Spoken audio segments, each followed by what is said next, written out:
Comment WhatsApp gagne de l'argent? Ce qui a commencé comme une question commerciale très simple peut très vite conduire dans un terrier de lapin beaucoup plus sombre que personne ne l'aurait imaginé, qui affecte chacun d'entre nous. Mais pour donner un sens à tout cela, nous devons voyager dans le temps.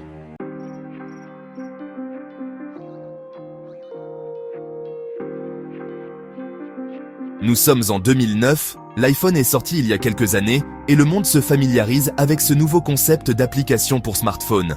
Facebook prend rapidement de l'ampleur et un gars appelé Brian Acton postule pour un emploi là-bas. Il est refusé, mais il dit qu'il attend avec impatience la prochaine aventure de la vie. Et cette aventure arriverait quelques mois plus tard, quand Brian et son ami Jan Koum ont eu l'idée de leur propre application pour smartphone, WhatsApp. Elle a été initialement conçue pour permettre aux gens de mettre à jour leur statut, mais une fois qu'ils ont introduit la messagerie privée, l'application a commencé à gagner en popularité très rapidement. À l'époque, les SMS traditionnels étaient encore assez chers, alors que WhatsApp offrait une messagerie instantanée mondiale entièrement gratuite.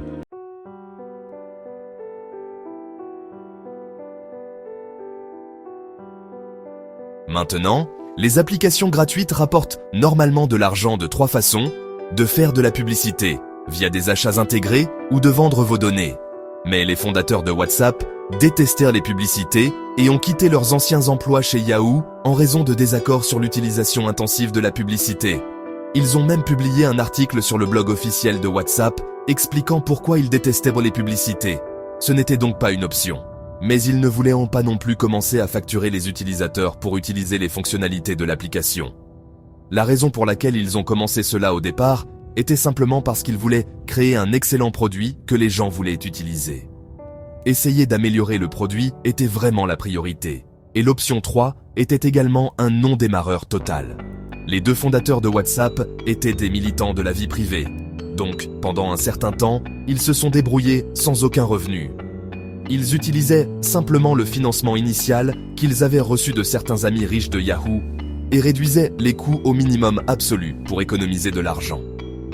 L'équipe de WhatsApp a même travaillé avec des tables Ikea bon marché et portait des couvertures pour se réchauffer. Si vous imaginez la start-up stéréotypée de la Silicon Valley qui cherche à croître le plus rapidement possible et à gagner des millions, WhatsApp était l'opposé. Mais nous essayons toujours d'être très conservateurs et frugaux. C'était l'argent que nous avions.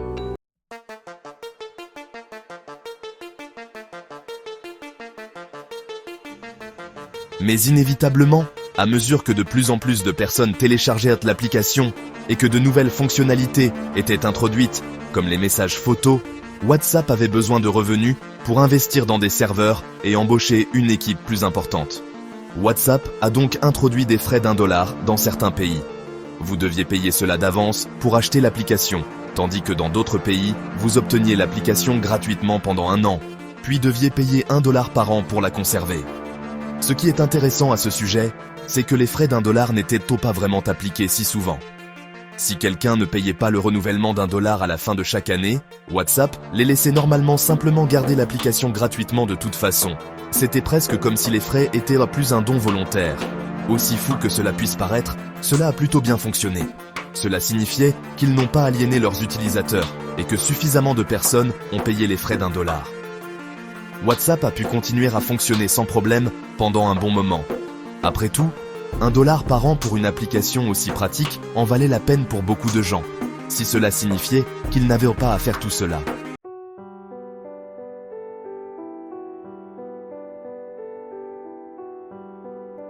Bien sûr, même si les frais d'$1 ont apporté des revenus bien nécessaires à WhatsApp, c'était principalement pour couvrir leurs coûts.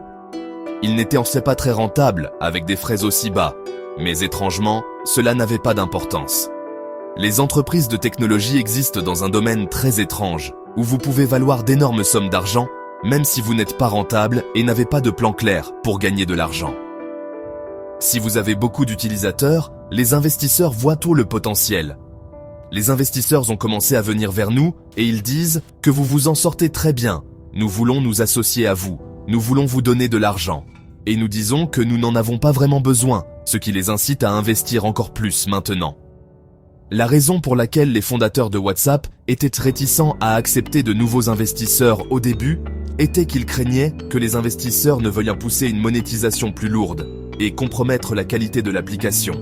Cependant, WhatsApp a rapidement connu une croissance si rapide que des sociétés d'investissement comme Sequoia Capital ont commencé à leur offrir des millions de dollars et à accepter les conditions souhaitées par WhatsApp. Ce qui signifiait que les investisseurs n'interféreraient pas avec l'application ou ne les obligeraient pas à mettre en œuvre des publicités, et WhatsApp obtiendrait une grosse injection de liquidité. Et c'est là que réside la stratégie de revenus que WhatsApp a utilisée pendant un certain temps.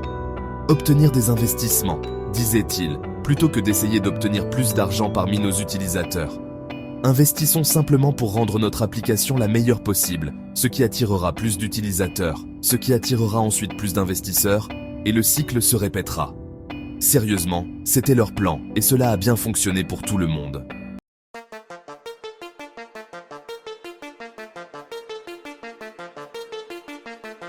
Vous voyez, WhatsApp est une application qui bénéficie de l'effet de réseau, ce qui signifie que plus il y a de personnes qui ont l'application, mieux c'est pour tous les utilisateurs, car cela signifie qu'ils peuvent envoyer des messages à plus de personnes.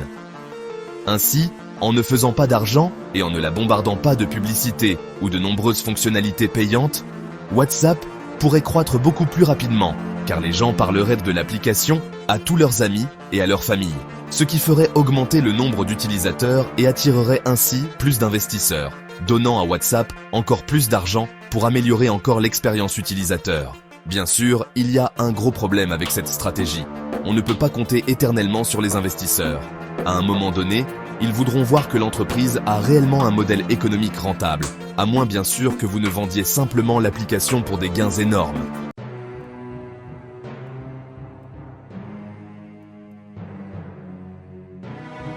Facebook a acheté le service de messagerie mobile WhatsApp pour 19 milliards de dollars en espèces en actions. À l'époque, beaucoup de gens ont été confus par cette vente, avec beaucoup de gens déconcertés par le chiffre payé. 19 milliards de dollars? Allez, est-ce que ça vaut vraiment le coup? En fait, il y a des données qui suggèrent que dans les 9 mois précédant l'acquisition de Facebook, WhatsApp n'avait généré que 1 200 000 dollars de revenus. Et donc il faisait une énorme perte. Alors pourquoi Facebook l'achèterait pour 19 milliards de dollars? Pour le contexte, ils ont acheté Instagram pour 1 milliard. Ou à titre de comparaison, ce genre d'argent pourrait financer environ 20 missions sur Mars ou construire 13 Burj Khalifa. Au lieu de cela, Facebook a acheté une application de messagerie avec des fonctionnalités très similaires à la sienne, qui avait des revenus relativement faibles et était très probablement en perte chaque année. Pourquoi? La prochaine astuce de Facebook est de transformer WhatsApp en une véritable entreprise.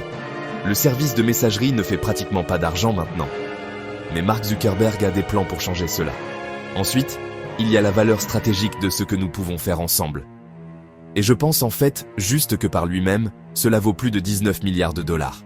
Je veux dire, c'est difficile de faire exactement cet argument aujourd'hui, parce qu'ils ont si peu de revenus comparé à ce chiffre. Mais je veux dire que la réalité est là. Il y a très peu de services qui atteignent 1 milliard de personnes dans le monde. Ils sont tous incroyablement précieux, bien plus précieux que cela. Maintenant, entendre Zuckerberg parler de la synergie entre Facebook et WhatsApp est une sonnette d'alarme pour beaucoup de gens. Après tout, le modèle économique de Facebook consiste à collecter vos données, puis à les utiliser pour vous envoyer des publicités personnalisées illimitées à la figure à chaque occasion. À peu près tout ce que WhatsApp était censé combattre.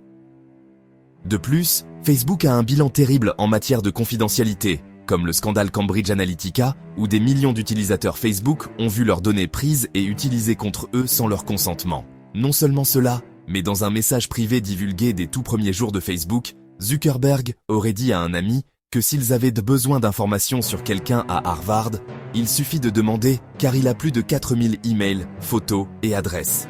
Lorsque l'ami a demandé comment, Zuckerberg a dit que les gens les avaient simplement soumis. Je ne sais pas pourquoi ils me font confiance.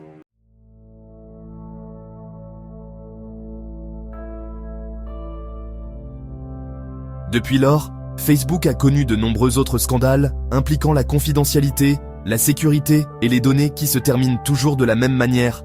Et c'était mon erreur, on dirait. Nous avons fait une erreur là-bas, avec le recul, c'était une erreur. Nous avons fait beaucoup d'erreurs dans la gestion de l'entreprise. C'était mon erreur, je m'en excuse, et je suis désolé, je suis vraiment désolé que cela se soit produit. Et puis après cela tout continue comme d'habitude. Cependant, Zuckerberg a promis aux fondateurs de WhatsApp qu'il pourrait continuer à fonctionner indépendamment de Facebook et qu'il n'y aurait aucune pression pour monétiser. Alors, qu'est-ce qui pourrait mal se passer ?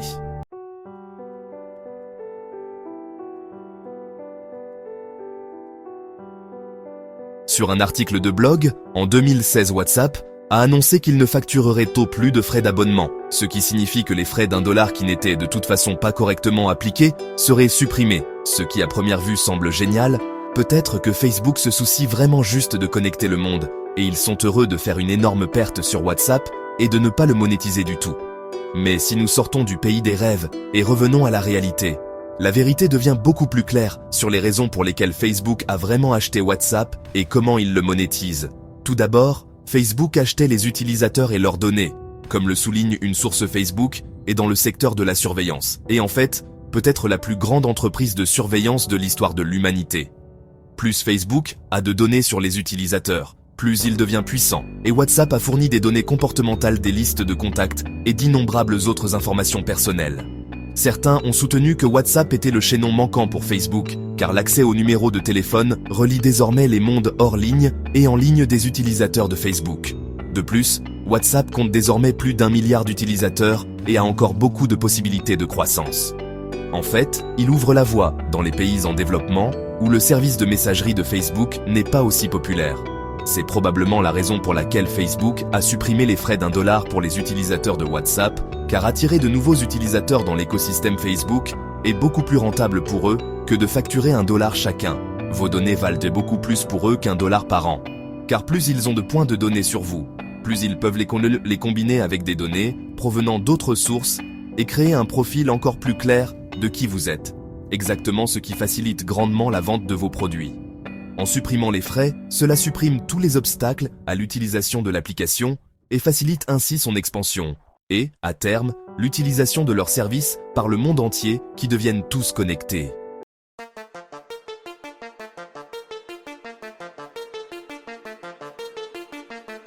Cependant, une autre raison pour laquelle l'achat de WhatsApp par Facebook visait simplement à mettre fin à la concurrence. Zuckerberg avait entendu dire que les fondateurs de WhatsApp avaient été invités au siège de Google à Mountain View pour des discussions, et il s'est donc précipité pour leur faire une offre qu'ils ne pouvaient pas refuser afin qu'ils ne vendent pas à un concurrent. Facebook a l'habitude de faire cela pour s'assurer de garder le contrôle de l'attention. Facebook est un cas d'école à mon avis en matière de pouvoir de monopole, car votre entreprise récolte et monétise nos données, puis utilise ces données pour espionner les concurrents et copier, acquérir et éliminer des rivaux. Vous avez utilisé le pouvoir de Facebook pour menacer les concurrents plus petits et pour vous assurer de toujours avoir votre poids. Ces tactiques renforcent la domination de Facebook que vous utilisez ensuite de manière de plus en plus destructrice. Le modèle même de Facebook rend impossible pour les nouvelles entreprises de prospérer séparément, ce qui nuit à notre démocratie.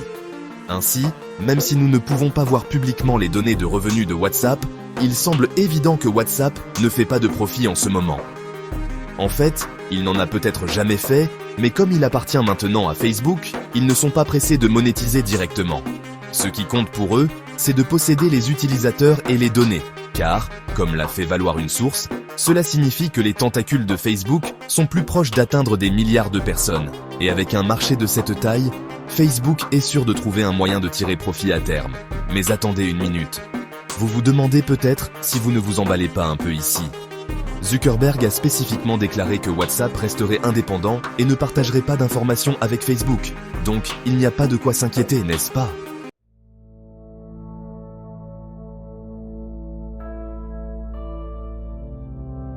En 2017, le fondateur de WhatsApp, Brian Acton, a démissionné après un conflit avec Zuckerberg concernant la monétisation de WhatsApp et son projet de partager les données des utilisateurs de WhatsApp avec Facebook.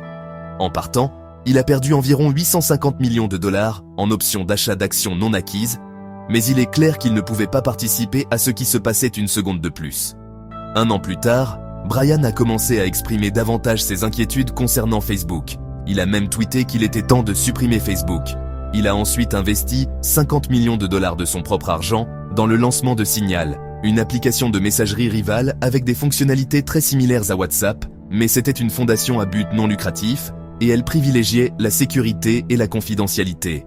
Il voulait essentiellement recréer WhatsApp dans la forme purement idéalisée à ses débuts. Et si vous prenez du recul un instant, vous verrez à quel point l'histoire était folle pour Brian Acton. Tout d'abord, il essaie d'obtenir un emploi chez Facebook et est rejeté. Alors il crée sa propre application appelée WhatsApp. Des années plus tard, Facebook l'achète pour 19 milliards de dollars et lui demande de rester comme employé de Facebook. Il a ensuite une énorme dispute avec Facebook et démissionne.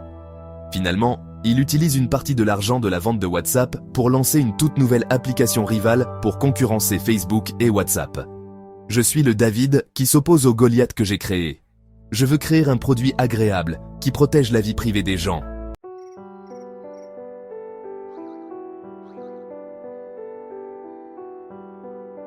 Comment en est-on arrivé au point où Brian était prêt à renoncer à 850 millions de dollars supplémentaires juste pour s'éloigner de ce que Facebook faisait? Eh bien, les choses ont commencé à devenir difficiles lorsqu'en mai 2017, la Commission européenne a infligé une amende de 110 millions d'euros à Facebook pour l'avoir induit en erreur pendant le rachat de WhatsApp. L'amende est la plus élevée que nous ayons jamais infligée pour violation de procédure dans une affaire de fusion. Apparemment, Facebook a faussement prétendu qu'il était techniquement impossible de combiner automatiquement les informations des utilisateurs de Facebook et de WhatsApp. Cependant, il a été révélé plus tard que non seulement cela était possible, mais que WhatsApp partageait en fait des informations sur les utilisateurs avec Facebook depuis des années déjà. Cela incluait le partage des données de numéros de téléphone de WhatsApp afin qu'ils puissent être ciblés par les publicités Facebook. Brian a déclaré avoir découvert plus tard que pratiquement dès le début, Facebook avait toujours prévu de faire correspondre les numéros WhatsApp des utilisateurs à leur compte Facebook ou Messenger, afin de pouvoir collecter plus de données sur eux pour leur montrer des publicités plus personnalisées. Peu de temps après, l'autre fondateur de WhatsApp, Jan Koum, a également démissionné après qu'il est devenu clair que les dirigeants de Facebook voulaient affaiblir le cryptage de WhatsApp pour en faciliter la monétisation.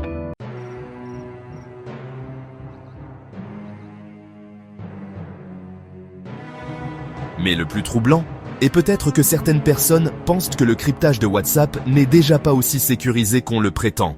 Facebook, selon tous ces articles, envisage de mettre en place un algorithme d'intelligence artificielle sur l'appareil dans WhatsApp pour analyser et modérer le contenu de l'ensemble de la plateforme. Si cela est mis en œuvre, et nous allons y arriver, car je pense que c'est déjà là, l'application elle-même analyserait automatiquement les messages avant qu'ils ne soient cryptés et envoyés. Quelque chose qu'ils disent, fondamentalement, être crypté et sécurisé. Et ce n'est pas le cas. Ne présumez pas que WhatsApp est sécurisé. Ils entendent le mot « cryptage » et supposent ensuite que c'est sûr. C'est un stratagème incroyable de désinformation. Ces dernières années, Brian Acton a continué en disant « J'ai vendu la vie privée de mes utilisateurs. J'ai fait un choix et un compromis. Et je vis avec ça tous les jours. » Et il n'est certainement pas le seul ancien employé de Facebook à s'être exprimé contre ce que fait l'entreprise. L'ancien directeur de la croissance, Chamath, a dit un jour que nous avons créé des outils qui déchirent le tissu social de la façon dont la société fonctionne. Avec le recul, l'acquisition de WhatsApp par Facebook allait inévitablement provoquer un conflit. Facebook est l'un des plus grands réseaux publicitaires au monde et les fondateurs de WhatsApp détestaient les publicités. L'activité de Facebook est construite autour de ce qu'elle sait de ses utilisateurs et les fondateurs de WhatsApp étaient pro-militants de la vie privée. Et donc, on pourrait dire qu'au fond, les fondateurs de WhatsApp devaient savoir que les choses ne finiraient que d'une seule façon une fois qu'ils seraient vendus à Facebook. Mais mettez-vous à leur place, on vous offre 19 milliards de dollars pour une application qui n'est même pas rentable. La refuseriez-vous vraiment ?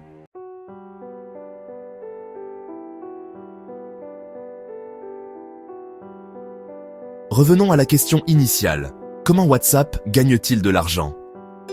Nous savons maintenant qu'au début, ils le faisaient avec des frais d'$1. Puis leur modèle économique est devenu de recevoir de l'argent des investisseurs et finalement d'obtenir un gros paiement de Facebook. Mais maintenant que Facebook possède l'application, comment gagne-t-il de l'argent en ce moment ? Est-ce simplement en collectant nos données, en les partageant avec Facebook et ses entreprises affiliées, puis en nous vendant des choses ? Eh bien, personne d'autre ne cherche à monétiser WhatsApp avec WhatsApp Business, un service qui aide les entreprises à se connecter avec leurs clients et à fournir un support client. Plusieurs grandes entreprises technologiques comme Netflix et Uber ont déjà commencé à tester le service. WhatsApp gagne de l'argent si les entreprises ne répondent pas aux clients dans les 24 heures, leur facturant ainsi essentiellement les réponses tardives. Et bien que cela semble gentil de promesse, je suis prêt à parier que vous n'avez probablement jamais utilisé ce service. Et je pense donc qu'il est raisonnable de supposer que cela seul ne rendra pas WhatsApp rentable de sitôt. Malheureusement, maintenant que les frais d'$1 ont disparu, toutes ces choses que WhatsApp a initialement essayé d'éviter semblent maintenant beaucoup plus probables. Un porte-parole de WhatsApp a déjà confirmé qu'il prévoyait de monétiser davantage l'application en introduisant des publicités dans la section statut. Quelqu'un devrait probablement leur dire de supprimer d'abord le message « Pourquoi nous ne vendons pas de publicité » du blog WhatsApp. Mais la vérité est que même si nous pouvons voir plus de monétisation se produire directement dans WhatsApp, la plus grande valeur de WhatsApp pour Facebook sera toujours les données et une intégration plus profonde entre WhatsApp, Facebook, Instagram, etc.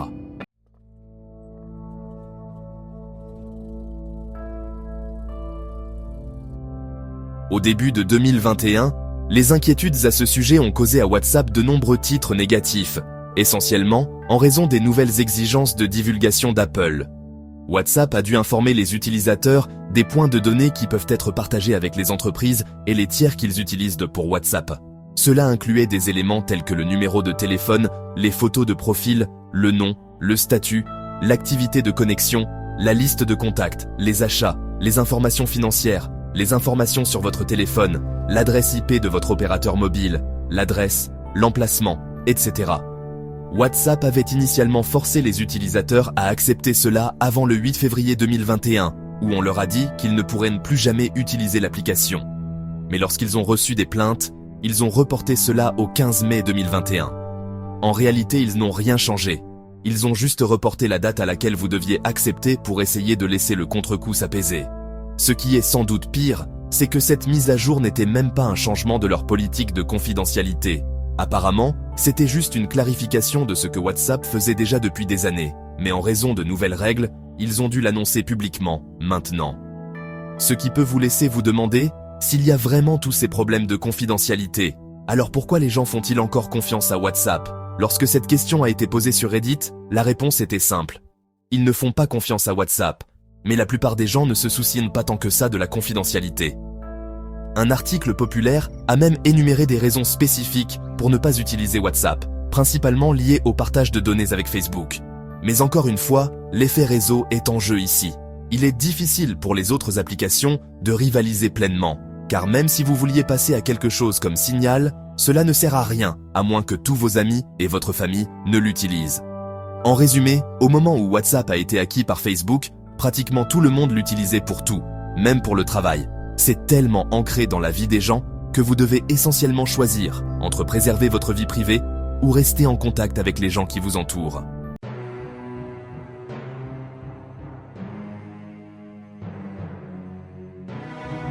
Et pourtant, malgré tout cela, il est maintenant temps pour un rebondissement majeur de l'intrigue. Il peut être tentant de voir cette vidéo comme une attaque contre WhatsApp et Facebook, mais ce n'est honnêtement pas le cas. La vérité est que ce type de collecte de données n'est pas une conspiration. C'est une pratique assez courante que font de nombreuses entreprises, tandis que Facebook est particulièrement connu pour cela. Et honnêtement, je ne pense pas que les entreprises qui collectent des données pour vous montrer des publicités plus ciblées soient intrinsèquement mauvaises si elles sont transparentes à ce sujet. Parce que si des entreprises comme Google ne faisaient pas ça, alors le contenu YouTube gratuit comme celui-ci ne serait probablement pas possible. Si des entreprises comme Facebook ne faisaient pas ça, alors l'accès gratuit aux plateformes de médias sociaux ne serait probablement pas possible. La réalité est que WhatsApp est un excellent service et aide réellement à connecter le monde. Cette vidéo a eu un ton sombre, et si vous êtes vraiment préoccupé par la confidentialité, la transparence totale et le pouvoir toujours croissant de Facebook, alors vous sentirez que le ton sombre de cette vidéo était approprié. Mais beaucoup de gens peuvent plutôt penser que cette vidéo est exagérée, car la plupart des entreprises et des applications collectent, partagent et vendent souvent vos données. La carte de fidélité de votre magasin local suit ce que vous achetez, et lorsque les cookies suivent chaque page de site web que vous visitez, en comparaison, les données collectées par WhatsApp ne sont peut-être même pas si mauvaises.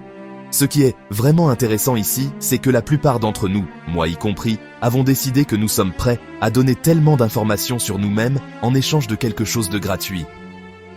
nous devons réfléchir très attentivement à ce que nous abandonnons lorsque nous abandonnons notre vie privée en acceptant que quiconque en ait la capacité technique puisse suivre tout ce que vous faites sur Internet. Combinez cela avec toutes les autres sources de données qu'ils peuvent acquérir sur vous. Et soyons clairs, autant que nous le savons, il n'y a pas de preuve que vos messages peuvent être ou sont analysés. Donc après avoir regardé tout cela, devriez-vous supprimer WhatsApp? Eh bien, cela dépend. Pas mal de gens sont passés à différentes applications de messagerie à la place, mais il vaut la peine d'être prudent ici. Par exemple, Telegram a vu une forte augmentation de nouveaux utilisateurs, et pourtant il offre sans doute encore moins de sécurité que WhatsApp, puisque les messages ne sont pas chiffrés de bout en bout par défaut comme WhatsApp l'est. En fait, les deux applications ont récemment eu une petite dispute sur les réseaux sociaux, où aucune des deux n'est particulièrement bien sortie. Donc, si vous êtes vraiment inquiet pour la sécurité et la confidentialité, et que Facebook a toutes ces informations sur vous, la nouvelle application de Brian Acton, Signal, semble être considérée comme l'une des meilleures alternatives, car elle est à but non lucratif et a le soutien d'un milliardaire. Maintenant, il est peu probable qu'ils aient les mêmes pressions de monétisation que la plupart des applications de chat commercial. Elle est même utilisée par Edward Snowden et approuvée par Elon Musk. De manière cruciale, Signal est également open source, contrairement à de nombreuses autres applications de chat où vous ne pouvez jamais être sûr de son fonctionnement exact. Nous ne sommes pas là pour détruire WhatsApp demain, nous sommes là pour aider les gens à comprendre qu'il existe des alternatives. Et que si votre vie privée est importante pour vous, il est important que vous cherchiez des alternatives. Cependant, si vous utilisez déjà Facebook, Instagram, Messenger et que vous comprenez comment Facebook fonctionne, continuer à utiliser WhatsApp est probablement plus logique, surtout si tous vos amis et votre famille l'utilisent. C'est tout simplement très pratique, et pour beaucoup de gens, c'est un compromis qui vaut la peine d'être fait. Si vraiment tout ce que Facebook fait avec ses données est de vous donner des publicités plus personnalisées, alors peut-être que ce n'est pas si mal. En fin de compte, c'est votre choix, mais je pense qu'en général, avec toutes les applications et tous les sites web, être un peu plus conscient des données que vous partagez et de la façon dont elles sont utilisées est important, d'autant plus que de plus en plus d'éléments de notre vie sont connectés par la technologie.